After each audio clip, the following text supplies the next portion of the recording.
There's this village in Guatemala that's my favorite place I've ever been. It's called Chontala, and it's just like they just like grow corn and peaches and apples, and it's just a nice place. It's more peaceful. Hi. I'm saying that Jesus and I have been together for well over 25 years. I won't give the exact amount, but he is the love of my life. He's my father, my brother, my sister, everything. He takes care of everything he needs to take care of. I'm just saying. There's still a lot of gays out there that are not trusting of the church. So over my journey, I think up until I got to St. Luke's in Orlando, I didn't appreciate, I never found the true acceptance, the true completing, like, you are you, we love you, you can be here and do what you have to do.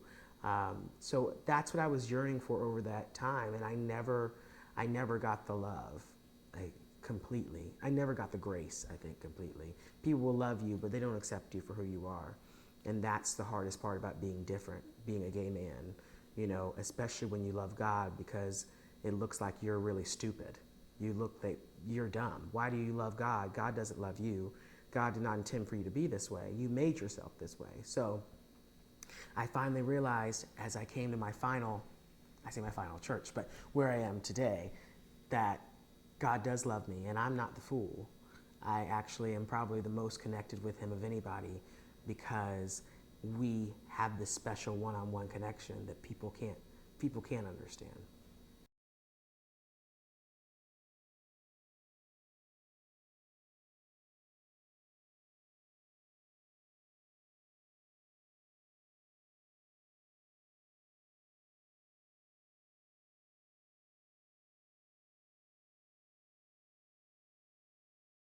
I had been at a Baptist church as leading the children's ministry in my teens, and what happened was that they found out that I was gay, or I had confided in someone, and all of a sudden, you know, it became a big issue. So I then left and decided that I wanted to go to a church that was more open. So, but that was kind of like halfway on my faith journey. My mother always knew that I was gay, so she struggled with where to put me and where we could worship God together. I received a lot of opposition and animosity from people in my denomination, in the prayer movement, and in the charismatic church, and it kind of turned me off and pushed me away. And I didn't think I'd be able to find a place that was for me. And not that I didn't want to be at a church, but just because, where am I going to go that has the same expression that I'm looking for, the same worship expression, the same experience, the same kind of sense of community, and the same values that I have, that at the same time is also open and affirming of LGBT people. It's just like Disney. You had a new crop of broken people, like they have a new crop of characters every 6 months. They were dealing with such damaged people that had been turned off by formal religion so much that they could never get past the message of God loves you, Jesus loves you. That's all the message could ever be. I was a little jaded by church. I think my perception of what I was looking for after discovery changed significantly. I just felt like I was in a place where I could be spiritual and I could have a relationship with God without a community. That was my type of thinking. But from the time our relationship started, it was important to us that we have a church home. I want the church to be the main place I go. I want my life to be centered around my church. I want that to be, hey, I go to church on Sunday, I go to Bible study on Wednesday. I can bring anybody to my church and be fine. When we met, the first church we went to as a couple, I was attending First MCC in Atlanta when we met, and I invited Raymond to come to church with me, and that's where we went until the time we left Atlanta. We met on a Friday evening out, and when part of that conversation that evening, he told me about the church. I wanted badly to have a church, and I was there with them that Sunday. And that really that has was always been in my 20 years life. ago. And for the most part, we've attended churches of some kind ever since. And that was when Todd encouraged me to go find open and affirming churches. And I reluctantly decided, okay, let's at least try it so I can say that I tried it. And even if it still doesn't work, it's not going to work. And at the time, I hadn't really heard of that term before. I didn't know what that meant. And it basically means that a church that welcomes LGBT people into their congregation and accepts them as LGBT people without trying to change them. They embrace the people's sexuality and their lives and their partners and their families. And to certain extents, depending on which denomination, they're also allowed to ordain them and allow them into leadership and get involved as much as possible. So that was a new concept for me outside of Unitarian, Unity, and all those Universalist churches that already allow that, but just to know that there were churches in the mainstream that were denominations that I was familiar with that actually were doing this, that was new. My name is Adam. My name's Amelia. My name is Anthony. My name is Bruce, and your name? My name is Todd. My name is Connie. My name is Fabian. Hi, I'm Kurt. I'm Don. My name is Randy. My name is Raymond. My name is Tom. I live in Orlando, Florida. I live in Ocoee, Florida. Here in Orlando. We live in Winter Park, Florida. I live in Orlando, Florida. I live in Kissimmee, Florida. We live in Claremont, Florida. I live in Orlando, Florida. We live in Orlando. Living in another city, I would never ever really go to church consistently. I visit, I do things, because as a gay Christian, it takes so much to feel the church out, to find out how they really feel. No matter what the pastor says, that might not be what the church says. So, as a gay Christian, it's really hard to know where you fit in the mainstream churches, because we don't tend to like to go to, well, sometimes we don't, I personally don't like to go to the gay churches. I don't want to be separated from anybody. I want to go to a place where I'm accepted. So it's kind of hard to find a place. I felt like before I put my family into a situation where they weren't accepted, or we would be shunned, or my kids would be, subjected to any disrespect. I didn't want my children to feel in any way that, we weren't accepted somewhere and it was not the place for us to be, because that's not the way I raised them to be. So I spent the time and put in a lot of effort, actually researching online to find out more about these different churches and actually read reviews. The first church that I went to as an openly gay Christian was a campus ministry in Tallahassee. I was going to Florida State. It's called FSU Wesley. St. Luke's is the first church we attended as an openly gay family. Well, it was Orange Park United Methodist Church. And I remember I wanted to try some of the churches here in Winter Park. So we had friends that had invited us to Winter Park First United Methodist, to the First Congregational Church. The first church I attended as an openly gay Christian was probably Discovery Church in Orlando, Florida. The first church I went as a LGBT Christian, I will say that it was indeed the church that I'm currently in, First United Methodist Church. Openly, I think that would have been Troy Metropolitan. The first church that I attended as an openly gay Christian was over in Cocoa Beach. It was Riverside Presbyterian.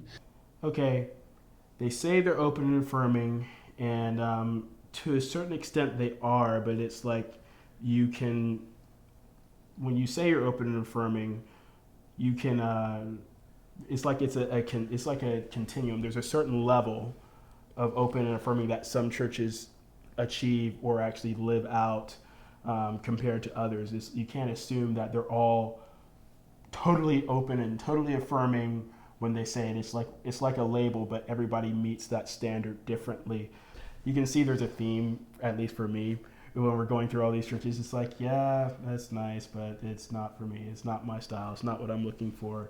When I first got down here and I really started settling down in church, we had gone through all those different churches, and I just got to this point where I was just really sick and tired. It was like not finding what I wanted. And I just figured, well, if I can't find what I'm looking for, which I already figured I probably wasn't going to, I came to the point where I said to myself, I'm just going to make one, because that's really the only option I have, and I really don't feel like I can live without being a part of a charismatic church, a spirit-filled, spirit-led worship, and that kind of prophetic community and all of that. And so I figured, I guess I'm just going to have to make one. And so I started trying to create flyers for me to do worship nights. And yeah, here in our home, so that if you can't find it, I said, let's go build it yourself, go find the people. And what, did you post something on Craigslist or on... I think I did, yeah. I posted an announcement about it on Craigslist, and I had one guy who responded to it saying that he used to be a pastor of a gay affirming Pentecostal church, and he wanted to try and do something with me. And so we got together, we met, and at the time he was the only gay Christian that I'd ever met who had somewhat of a similar focus and expression that I was looking for. And I remember that was at that time I really began to understand that there's a difference between Pentecostal and charismatic, like a huge difference, because we started doing church together. We tried to create a church. He would do the preaching and be the pastor, and I would do the worship leading, because I was a worship leader and I felt like that was my calling, still do. And so we would get together at his house. Well, at his house in the beginning, and then in our house as well, right here in this living room. Yeah, it started here with my nights and worship nights on Wednesday nights, and then we decided to just shift over to his house on Sunday mornings. And he had the whole setup. I mean, like, he had a podium, he had the chairs, he had a sound TV, system. Yeah, to lead people in worship. And like I said, that was when I discovered that, wait, there's a huge difference between Pentecostal and charismatic. Up to that point, I always thought they were pretty much the same thing, but I realized how different our approaches were to church. And he was a much older guy. I think he was like in his 60s, and his approach was and he was very Southern. He had a Southern accent. He was from Alabama, I believe, and he had a very traditional approach.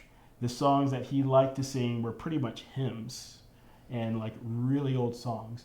And he was the kind of guy that would like to dress up for church. I was the kind of guy who liked to dress down for church. Those are the kind of churches and cultures that I came from, where it was cool to wear beat up jeans and a t-shirt, and that was it.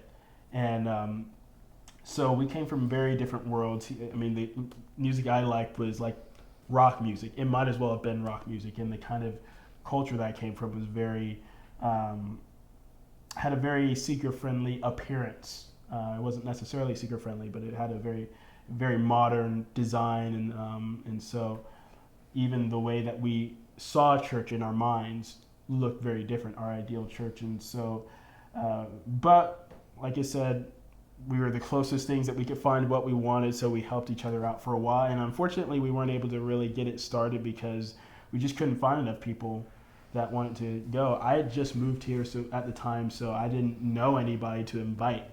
I didn't know anybody who would be interested. I didn't know anybody here, so I was no help, and he couldn't get hardly anybody to come over. So usually when we have church, it was me, him, and one other friend that he would find that would want to come, and usually they only came once, and that was it. And the next Sunday he'd find somebody else to come and visit for a time. And so unfortunately that didn't end up working out. My friend called me up saying, I'm just going to go back to the church I was at. Like, yeah, I had to be back in the closet, but I love this church. I love what they stand for and preach about. I love how I'm able to help people grow. He would disciple young people, and he had a great time with that. And so he's just decided this isn't going anywhere, so I'm just going to go back to my church. And I'm like, I'm okay with that, because I really didn't feel like it was going anywhere either. Churches that we went to when we were looking, I don't think there was any that ever came up and asked us not to come back. I'm sure there were some churches that were happy we didn't come back, but no one ever voiced it, which is good. Everyone played nice to us, at least to our faces, which is very important. One of the things I should add to about looking for a church at that time, and really ever since then, is it meant a lot to me to be in a church that believed in the basic principles of Christianity, of the Holy Trinity. And there were other churches I'm aware that were open and accepting that had other types of belief systems, but those didn't appeal to me. So I really wanted it to be Christian focused and centered. And that is one of the reasons that we moved away from the MCC churches, is that they began to be so inclusive that they had lost sight of the Christian belief, in my opinion. There were some churches that were doing, crystals on the altars and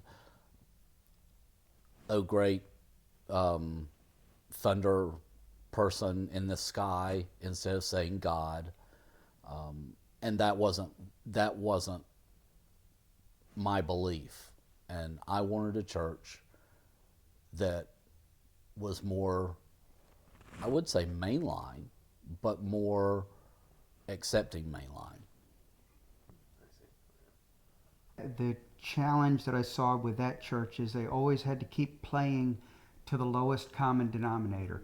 You had Catholic, you had Baptist, you had Presbyterian, you had everybody there. And just because you're gay, you can't minister to the same as the common denominator. I am first and foremost a Christian. Second, I'm a gay man. Third, I am a partner in a relationship.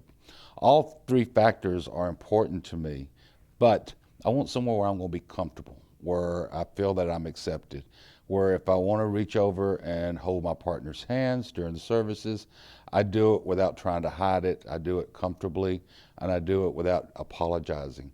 I like a church that is not scared to address issues of sexual orientation. It's not everything, but the fact that they will recognize that they are people attending the church who are not in traditional marriages, because of the fact that they cannot be in certain places like Florida, they still recognize the partnerships and the benefit of it.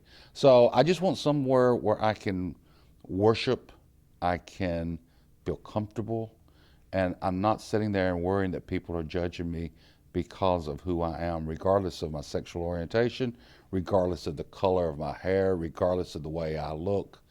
I just want somebody to recognize me and treat me with respect, where I can have enjoying Christian fellowship with other people. What I'm looking for in an ideal church, for me, it's changed over time.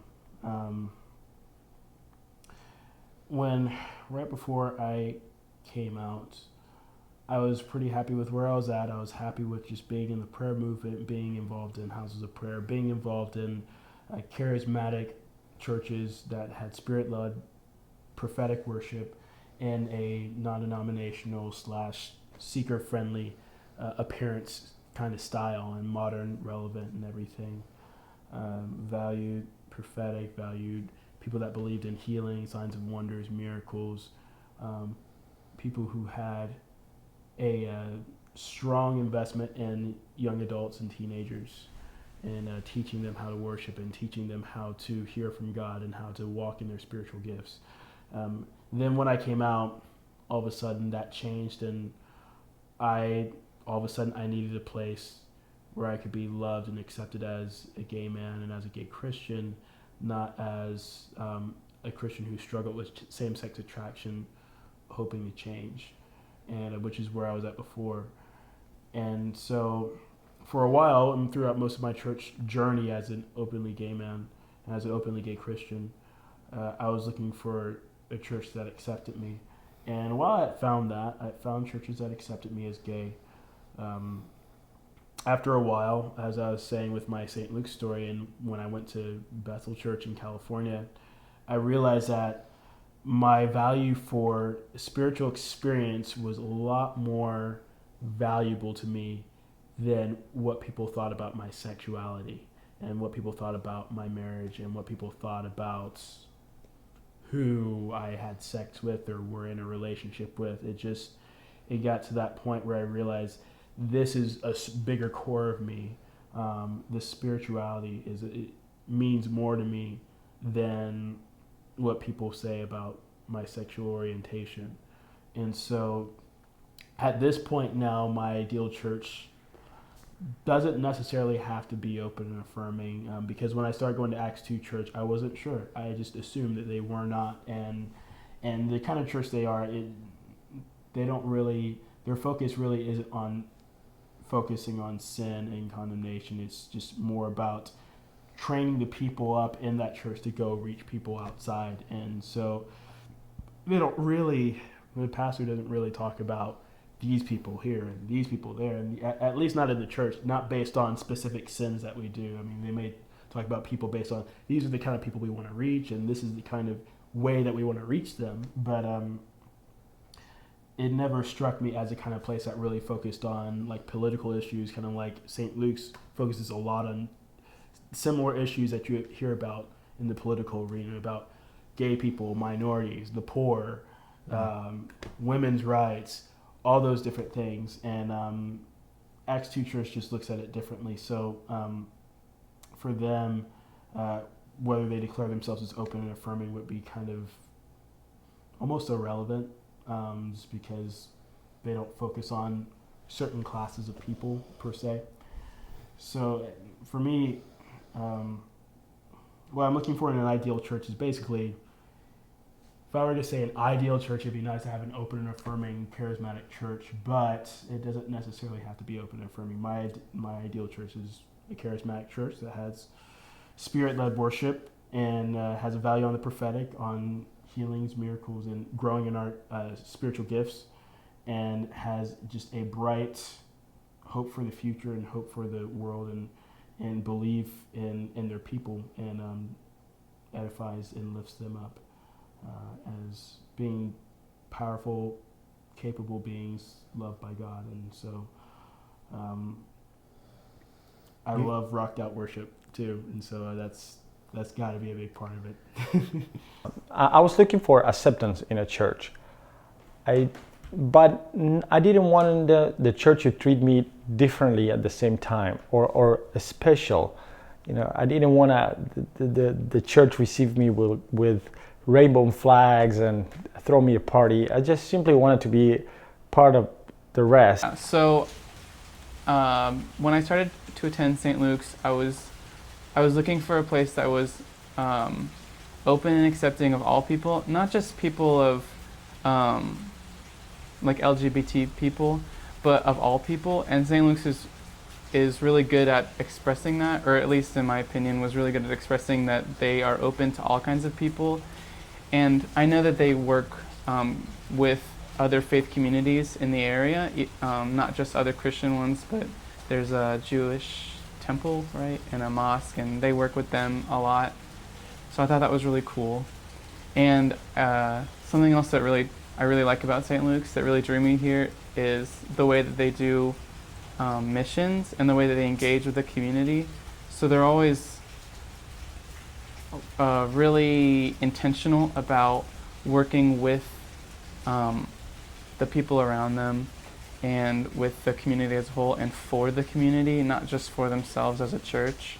So I really like churches that reach out and do work well with other people and other entities. Like in community transformation, how they're addressing issues of poverty by using best practices as well as new and creative ideas, kind of innovating and paving the way for social justice work.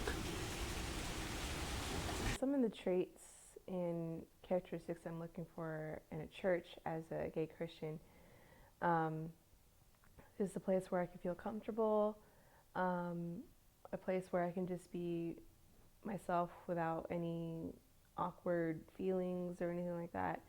A church that is civically and socially engaged.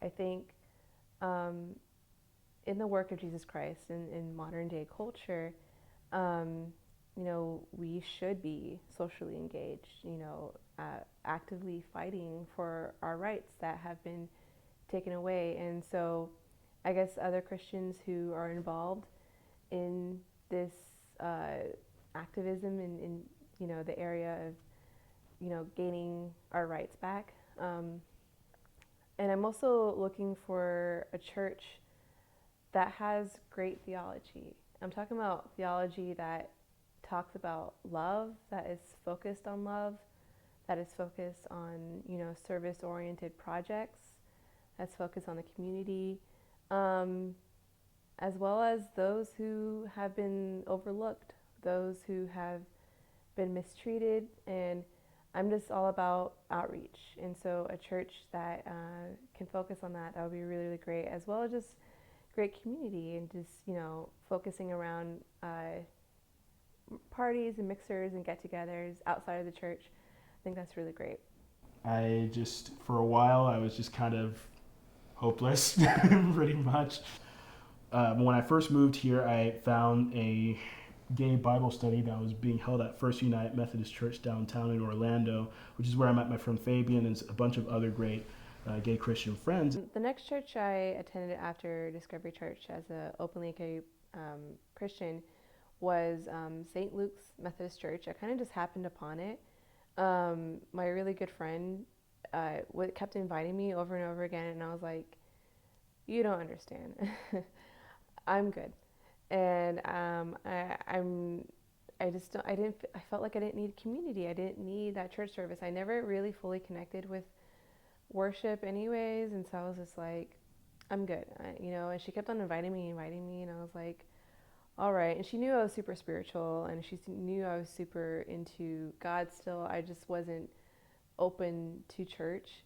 And so I was super surprised to see people at the church who are actually an active part of, you know, gay rights and gay-oriented service projects in Orlando. I'm like, hey, you know, because I'm a very active part of that too. And so seeing those people at the church really surprised me, and I couldn't believe it. Like, people could be who they are, and like there was no weird looks, or there was no uncomfortable, awkward silences, you know, after you introduce your partner or your boyfriend or your girlfriend as a gay Christian. Like, you know what I'm saying? Like, that there's always that, like, that weird thing going on. And so very, very surprising, and very good. And so I met these people at the church who were a very active part of the gay community in Orlando.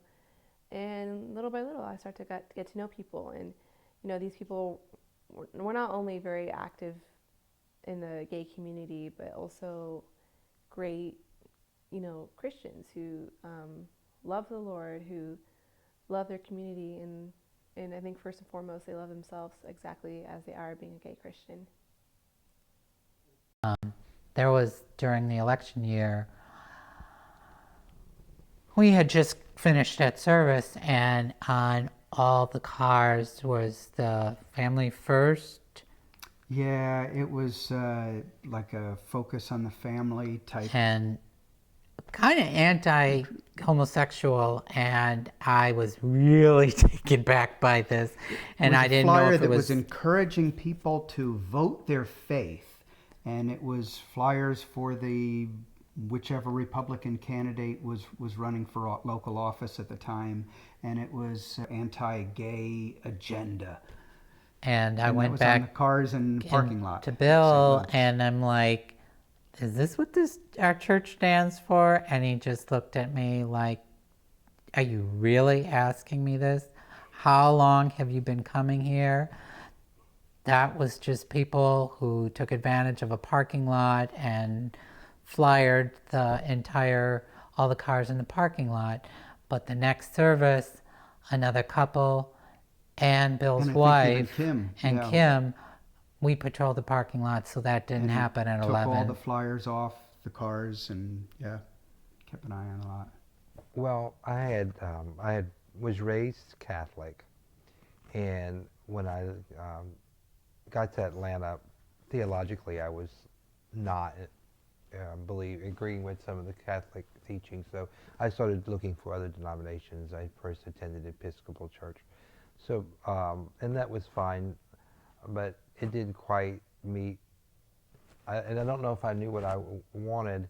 But when we went to MCC and with Tom, I walked in and it was home from the moment I walked in. There was such a feeling that the Spirit of God was there. I felt it, and I felt it welcoming me in a way I had not felt in any church really prior to then. When I'm looking for an ideal church, if I consider they are open and affirming toward LGBT, I take that part a little bit more mystical, if we can say that way. I try to stay not in the church that I consider is the best church for me, but in the church that I feel that God wants me to be there to make a difference. There are other churches that probably are much better than the one that I'm currently in many ways, and probably I would like to be part of them. But I do feel personally a personal conviction from God that the church that I'm in is a church that I have to be. Sometimes I think we can be called to be in a church that is very anti-gay, non-affirming, but God has a purpose. Throughout the whole scripture, we see examples over and over of prophets that been sent to people or places that they receive a lot of hate and antagonism. So, but that didn't stop them to do whatever God wants them to do. So, if God asked me to be in a place that will be opposed to everything I am, but God has a purpose with that, I will take the call. Wow, man, this is intense. Oh, wow. I get this one opportunity. That's quite a bonus question right there. Now, what would I say if I had an opportunity to get in front of the leadership of the church that I'm a part of? Stop. Your theology is outdated. There's a lot of ignorance about what sexuality is in itself. Challenge me. It's like, been there, okay, been there, done that. I understand that. Yes, I have a good opinion of myself, and I know that God loves me. Challenge me now. What I'm looking for in a church is, number one, that it's a Christ-centered church, that its teachings, it's based on traditional Christianity of the Father, Son, and the Holy Spirit. That while I'm open to other things, that's what I want the church to do. I also want a church that feels more mainline, a place that I can be accepted. I don't have to pretend I'm not something I'm not, where it's just a non-issue. I'm one of the congregants that can be accepted, loved, be a part of it, and Be involved in the church. that's correct. And all that matters, and my sexuality is irrelevant as perhaps the color of my eyes. It just is, and no one has an issue with it. And that then also, I think that we could form a community through the church, because we've made some of the best friends of our life through church. And I also feel it needs to be a church that accepts us as a couple, not just as individuals, and that is a positive and supportive influence in our relationship. I concur. From my perspective, the message I would have for the church, not any one specific church, is look to what the common ground is. What's really important? For example, what did Christ say? As opposed to focusing on all these little details that divide people, it should really be focusing about what the common Bringing us human together. experience is, bringing us together. I mean, Christ was all about love. Right, just the segregation, you know, you need to be looking for the common denominator, and that's not easy to do. We're all different, we all have different opinions, but we are told we are all loved, and I think we need to do that and to look for the common ground.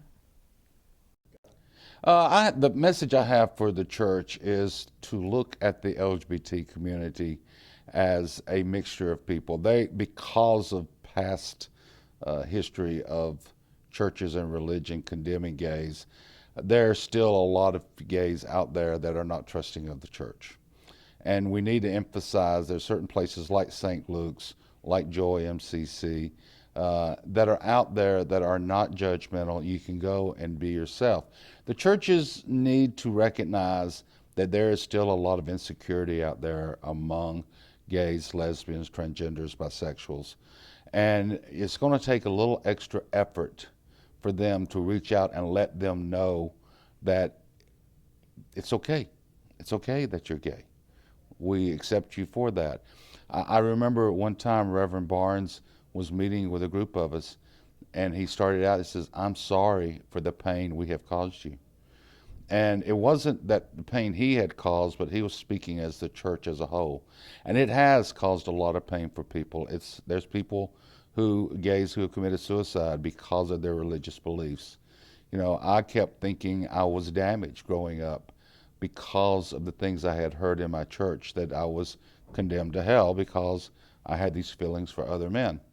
I now realize I'm a creature of God. God created me. He made me the way I am, with green eyes, and I'm right-handed, and I happen to be gay. And the more and more that churches realize this, and that we're not wanting special treatment, we just want to be treated with respect and the same way that you treat any other member of your church, whether or not they're in a relationship. You know, the difference between acceptance and tolerance, especially in the church, is being accepted is for who you are. So you're accepted and you are brought into the flock and into the fold, and everything is fine. Tolerance is just what it says, being tolerant. And I don't want to be tolerant to anybody. In every relationship I've been in every situation, I'm not going to be, if I'm not tolerant, then I don't want to be around you. If I have to tolerate you, then I'd rather not be around you.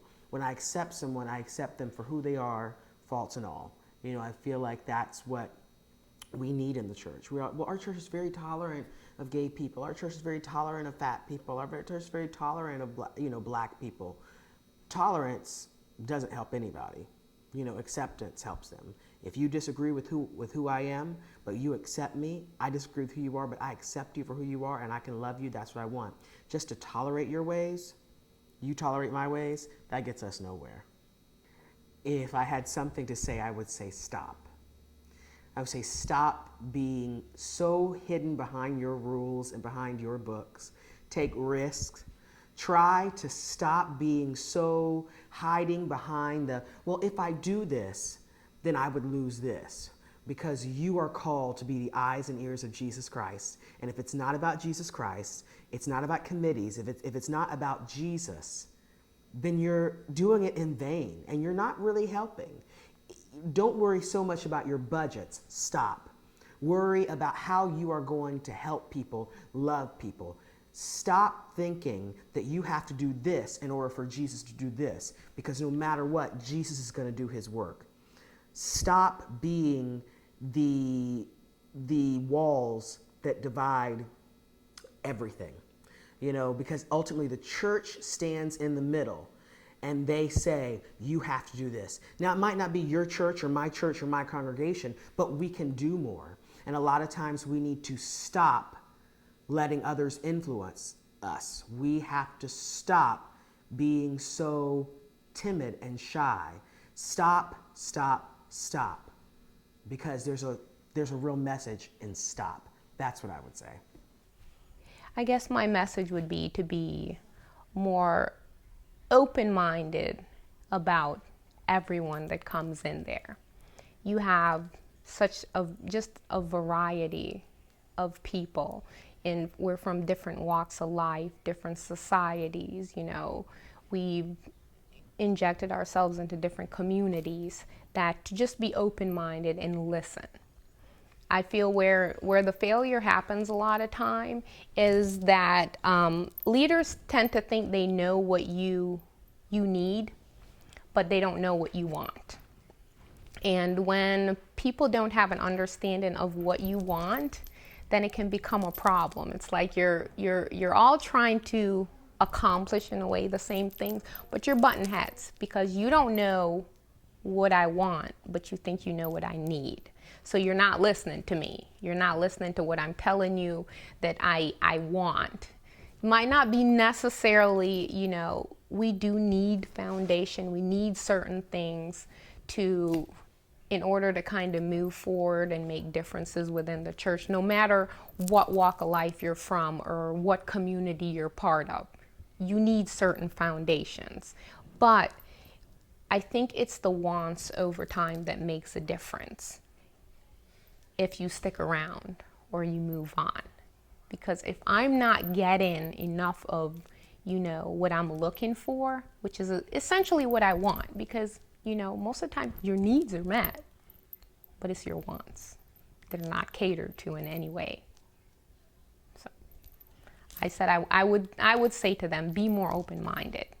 Listen to the people that are a part of your congregation, that are coming there every Sunday and sitting down. Listen to what they want and see what you can do about making a difference there, instead of assuming that you know what I need. At least just the church should be open. If a church doesn't understand what is sexuality, at least be open to have a dialogue with the LGBT community, just to understand what we mean when we say the things we say. So just have an open mind.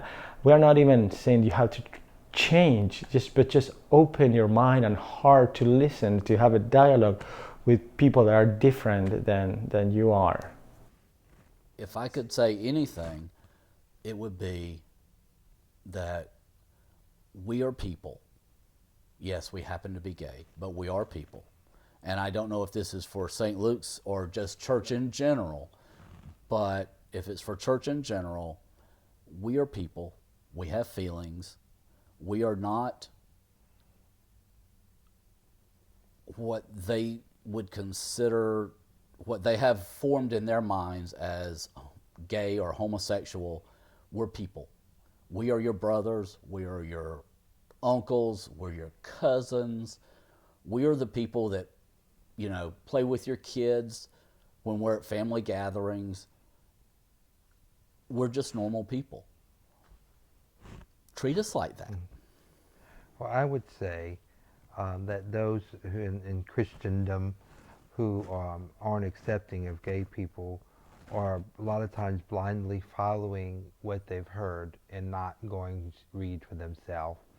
And when people do take the time to do that and are open to scholarly Christian people going through the scriptures and understanding the original meanings, context, they will find that really it's not being modern to accept us. It's actually being more a correct interpretation. And try not to just assume what you've heard growing up and what the society has said is correct. Go back to the scriptures and pray about it and read it and find out for yourself what it truly says. My message to the church, something that I would like to say, I guess I would make it out to the church with the big C, so the whole church. Actually, you know what? I'm going to make it specifically to the charismatic church, and to the prayer movement. I think that, well, what I want to say is, I love the charismatic church. I love the prayer movement. I love every person that I was ever involved with. Even before I came out, I love every person that I worshiped with and did life with in community. And there isn't a single part of that I don't miss. There's so many wonderful things to love about the charismatic church, so many wonderful things to love about the prayer movement. And I did not want to leave. I really, and I still miss it. And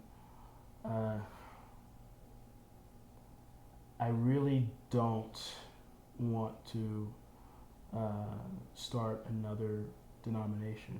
There's just too many denominations as there is, and there's really no need for there to be more separation. It just seems to cause more problems, and it makes us look worse in front of people who are not Christians, who are considering Christianity and considering Christ and considering being part of the church, when there's more division and less diversity. And so, my message to charismatic church and the prayer movement is that I love you, and the thing is, I know you guys love me too. I know you do, and even though you had a really hard time with me coming out to you, I knew it would be hard for you to deal with. I just want you to know that anyone who knows me, I want you to know that I still love you, and I know you still love me, and I look forward to the day when we can carry on in our relationship as Christians as we did before. And that is my hope. That's how I feel. I wonder what I would say to if I had the floor in front of the whole church. I would probably just talk about how I would say, you know what, you guys, we're all going to believe different things about all the spectrum of issues or theologies or philosophies about things. So why don't we as a church not focus so much on who's right or who's wrong, and just focus on the core of Christianity, which I believe is that we love God and that we seek to know each other well enough to love each other the way that God calls us to. So at FSU Wesley,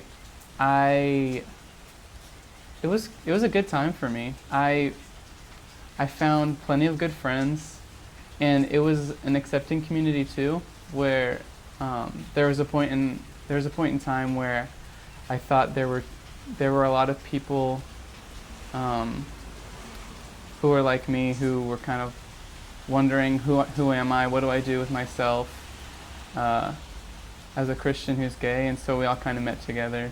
It was pretty cool.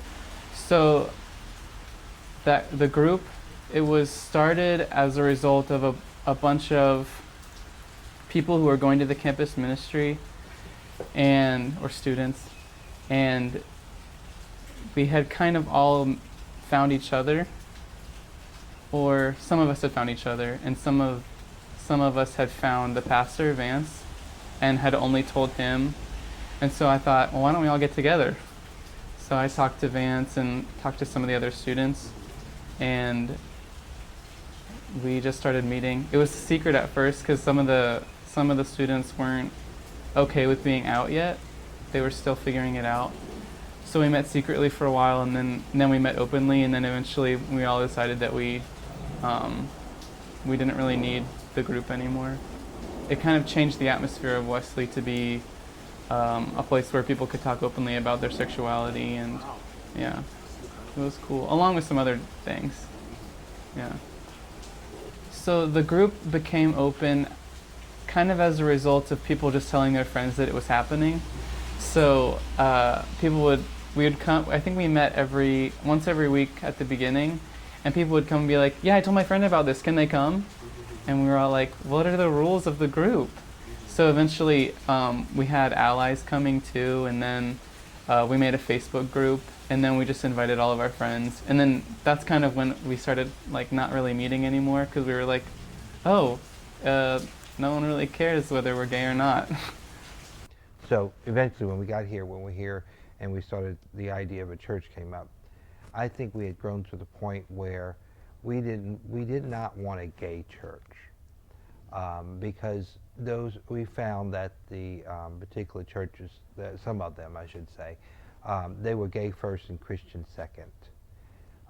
We see ourselves as Christians that happen to be gay. So it's a little bit different stance. We didn't want to go to church and have political things. While there's a place for that, that was not where we wanted to do it. There is something appealing about being in a church that has the normal walks of life that you see in everywhere, because that's what reality is. We live and work around gay people, straight people, people of all diversity. So being in the mainstream there's a sense of normal that is important, and I think that's why St. Luke's right now is very appealing, because it's not this gay church over in the corner that's segregated. It's part of normal America, and it's Christian focused. You know, in the gay world, we use the rainbow for a lot of things, and when the church in Atlanta had the rainbow on a lot of things, and we jokingly at one time said that we would put it on Jesus as a loincloth, and that was not true. They did not do that, but it just felt that because that was more prominent about being gay, and that to me is not what I go to church for. Yeah, it's more important for me to be a Christian than to be the gay. I look at my life as I am a Christian who happens to be gay, not as a gay person who happens to be Christian. That's very important.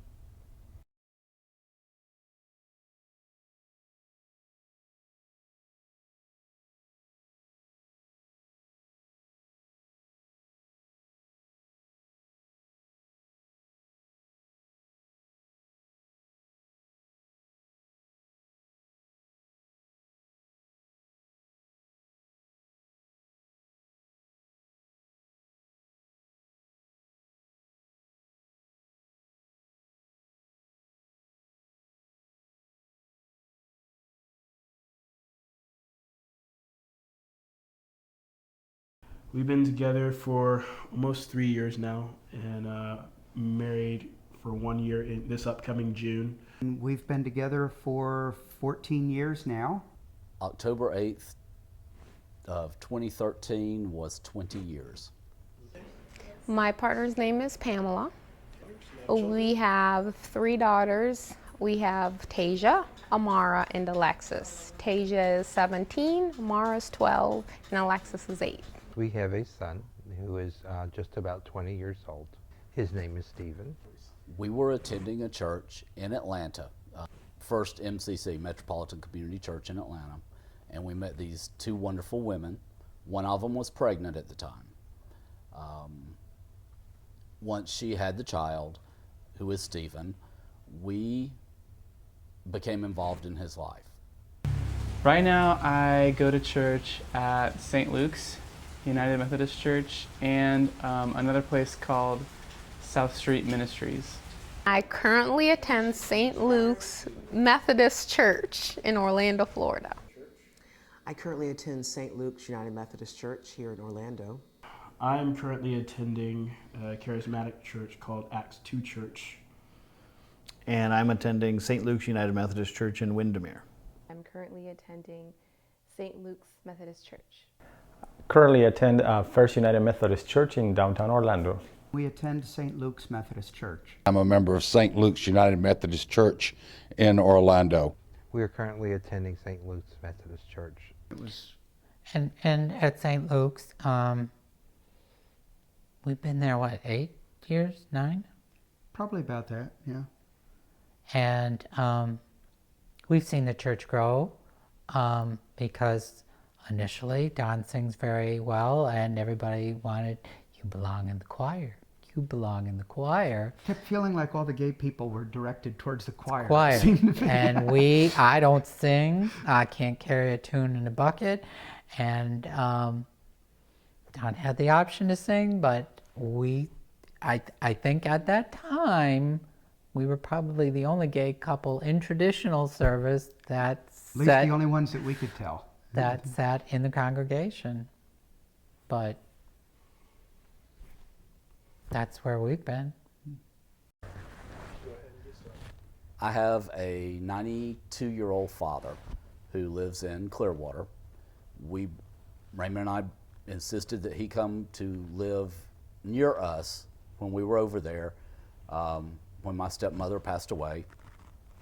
So he did. We got him a condo. He lives over there. He's in a retirement community. And he has met a little lady. She is, at this point, 81, excuse me. They are the cutest couple you've ever seen. If you ever know me, you will hear us talk about Dad and Ms. Jean. Ms. Jean is a very accomplished lady, but my father was very worried when they met to tell her about our family, i.e. Raymond, myself, the girls, and Stephen. And we would have family suppers on Sunday nights, and we kept telling him to bring her over. And this went on for several weeks. And he finally knew he couldn't get out of it. So he told Ms. Jean about our family. He said, I've got to tell you, my son is gay, and he has a family. And she went, so what? My son died of AIDS. Her son would be 1 year older than me. He died on your birthday. He died on my birthday. Before we knew him. Before we knew her. But she is just the epitome of a wonderful little lady. We adore her. She adores our family. She thinks, I truly think she looks at us to see what her son could have had. He was not, he wound up in alcohol and drugs, and he worked, and he was evidently a very good person, but she really doesn't think he was able to accept what he really was. She knew he was gay, but he couldn't accept it. Yeah. And his father was evidently very tough on him, but he just couldn't accept it and wound up with AIDS and passed away. So now we have this lady in our life who we think is the most amazing woman, but also she has a family that she really didn't have here anymore. Mm-hmm. So it's another way that God works, and it's really interesting to see. She told me we were out. We do birthdays. Birthdays are very important. Even though she tries to ignore them for hers, but we won't let her. It's part of being adopted into our family. Your birthday is your special day. You pick where you want to go to eat. It's your day. Yep. Sometimes season.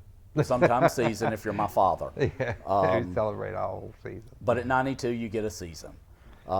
This past year on my birthday, we went out to dinner, and she told me, she said, you know, my son died on your birthday.